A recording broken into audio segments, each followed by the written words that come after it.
എന്തായാലും തലസ്ഥാന നിവാസികളുടെ ഏറെക്കാലമായുള്ള സ്വപ്ന സാക്ഷാത്കാരത്തിലേക്കുള്ള ചുവടുവെപ്പ് കൂടിയാണിത്. തലസ്ഥാന നിവാസികൾക്കാണ് പറയാനുള്ളത്, അവർക്ക് പറയാനുള്ളത് കൂടി കേൾക്കാം. വേണമെന്ന് തോന്നുന്നുണ്ട്. ഇത്രയും ടൈം ഡിലേ ഒന്നും വരത്തില്ലല്ലോ. പിന്നെ ഈ ക്രഷ് ഒക്കെ ഒന്ന് ഒഴിവാവും. ഉടനെ അത് വരണം എന്നുള്ളൊരു ആഗ്രഹമാണ്. മെട്രോ വന്നു കഴിഞ്ഞാൽ നല്ലതാണ്. ഇവിടെ വേണമെന്ന് ആണ് എൻ്റെ അഭിപ്രായം. ഇഷ്ടമാണ് വരുന്നതല്ല.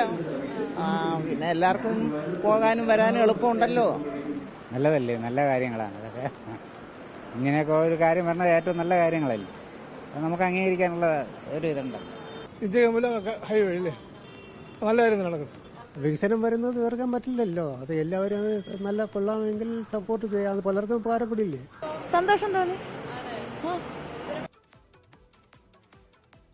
അപ്പോൾ ഇത് തലസ്ഥാന നഗരത്തിൻ്റെ മുഖച്ഛായ തന്നെ മാറ്റാൻ ഉതകുന്നതാകും. പിന്നെ നമുക്കറിയാം, കേരളത്തിൽ ഒരു പദ്ധതി മുന്നോട്ടേക്ക് കൊണ്ടുപോകുന്നതിനുള്ള പ്രാക്ടിക്കലായിട്ടുള്ള ബുദ്ധിമുട്ടുകൾ, സ്ഥലമേറ്റെടുപ്പടക്കം. ഇപ്പോൾ ഇതിന് ഈ പാർക്കിംഗ് ലോട്ടുകളൊക്കെ വരികയാണെങ്കിലാണ് അത്രത്തോളം സ്ഥലമേറ്റെടുപ്പ് അനിവാര്യമായി വരിക.